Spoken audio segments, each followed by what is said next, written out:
Hey, welcome back to the workshop. We're continuing our work on the Brown Bess. I have it right here on the workbench. Yes. So, yeah, it's coming along. It's coming along. I've been working. I shot some video. I'll throw in here. Working on the top that I did earlier in the week. At the moment, I have the ramrod. I'm working on getting it to working on the groove for that, and it's very tight fitting, so I'm trying to get it so it's a little looser. I don't want it to be too loose where it's falling out on me. Doing reenacting, you're not using a ramrod anyway, so it's not like I have to, I'm really in a battle and I have to pull it in and out reloading. But it's pretty stiff, so I've been reaming out the brass guides for that. I also started filing off some of that. So right now, I need to do a little bit of sanding around the trigger guard, and then I'm ready to pop the pins and pull these. I want to keep calling them thimbles. I don't know if that's I know there's probably a correct name for these, but the brass guides.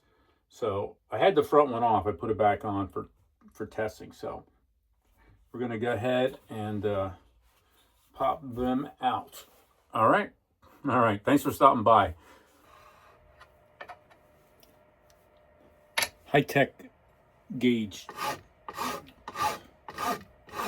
So I'm finally getting to work on this beaver tail on here.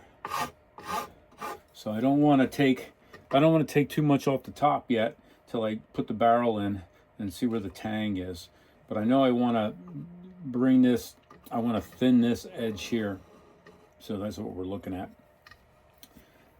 So what I did is, just to keep track of where I'm filing, I take my pencil and I kind of just colored it all in. And this way I can see where I filed. I want to make sure I leave some pencil mark up on the top there.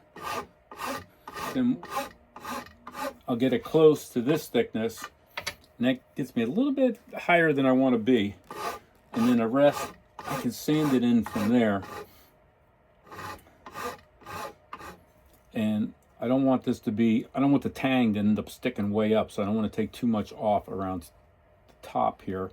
But this naturally came with this like divot here, and I've read or heard that in a couple places. There is like a little, so I want to thin this out here, drop this section, and there's like this little barely perceptible,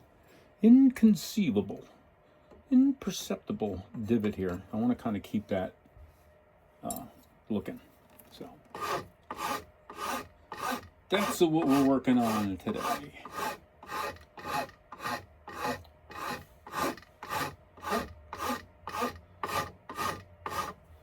And while I'm filing here, I want to make sure I don't hit here. So slow and easy. And then, even though I have a pencil mark, I still kind of use my gauge.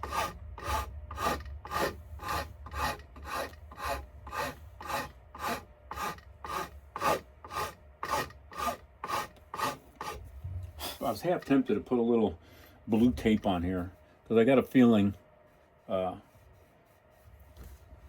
I'm going to booger that up at some point.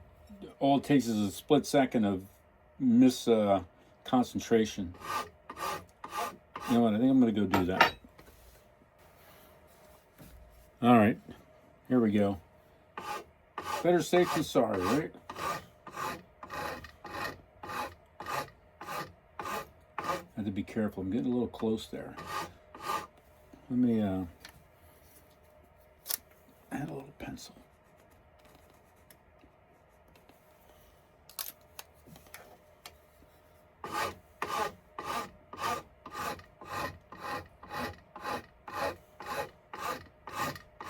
Yeah, so I'm working on, where'd my pointer go?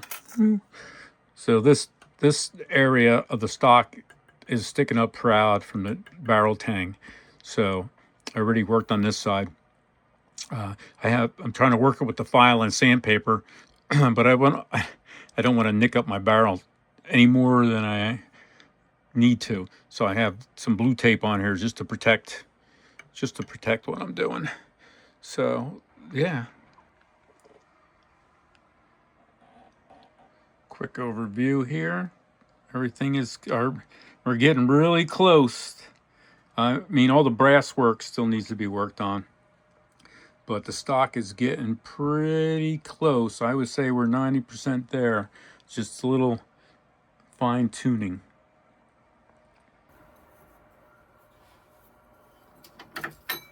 So I've been going back and forth. This file takes more material off, like I had said before, but the littler one's easier to get in there, but just gotta watch your angles.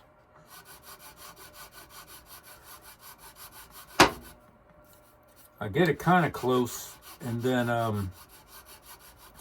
I'll start hitting it with the sandpaper.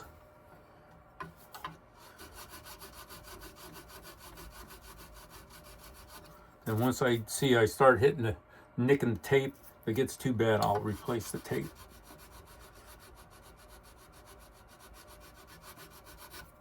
And then that, and then we've got, I'm always dropping everything, always. So I got some 120 here. And just kind of, use your finger to form it in.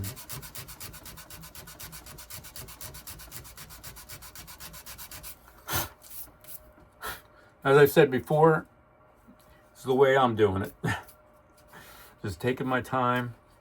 And I probably need to, I just have this sitting in here right now under this tape here. I should probably, at some point I'm going to put the screw in, because I know the screw will probably suck it down a little bit more. But this is the first try at it, you know what I'm saying? So, peel my tape off. So, this side's looking pretty good already. Where are we at here? This side's looking pretty good. Now I'm working on this side. Still got a little edge there still, and right here. So I want to work that down because I want that. We're already a little proud here. But looking at old pictures, that's not a problem. But this thing's sticking up. I need to thin this out anyway, so every little bit here helps, because if I take more out here, then I could take more coming down to the edge there. So that's it. So let's see. So everything I've unpinned, I've been going in the same direction. With the musket upside down, I'm going right to left. Let's just make it confusing as possible, right? So this front one I had out before, so just want to get this right in the right spot here. Can you see me up there? Got some ancient hammer that I inherited from my dad, which I'm sure was his dad's.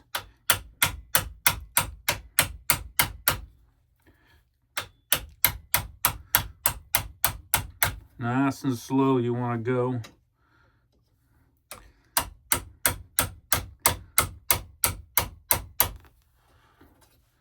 And then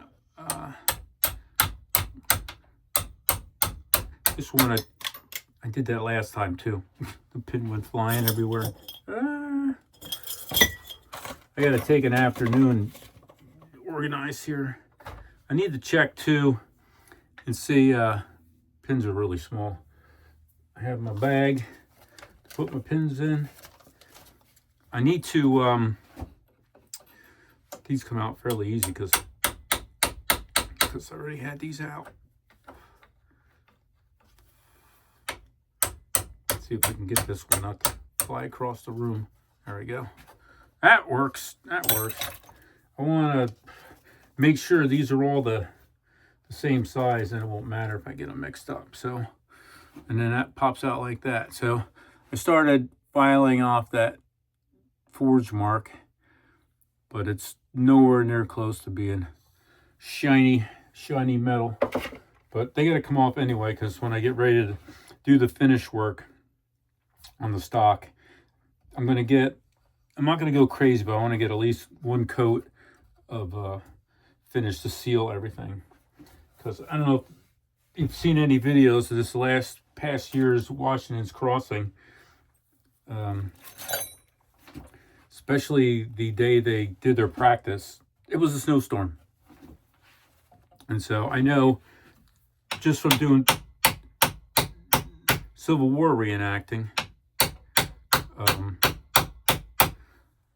you're going to be out in the rain. Going to get, especially in the summer, you get a thunderstorm, get fog. I haven't done any Civil War stuff in the snow. Usually we're done by then.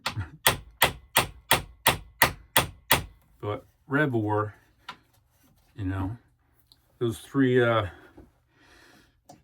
battles at the end of December, crossing the Delaware, then we do the 2 battles in Trenton and then Princeton.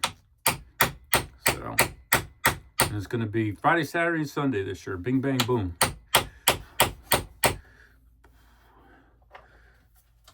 Well, good way to check it is then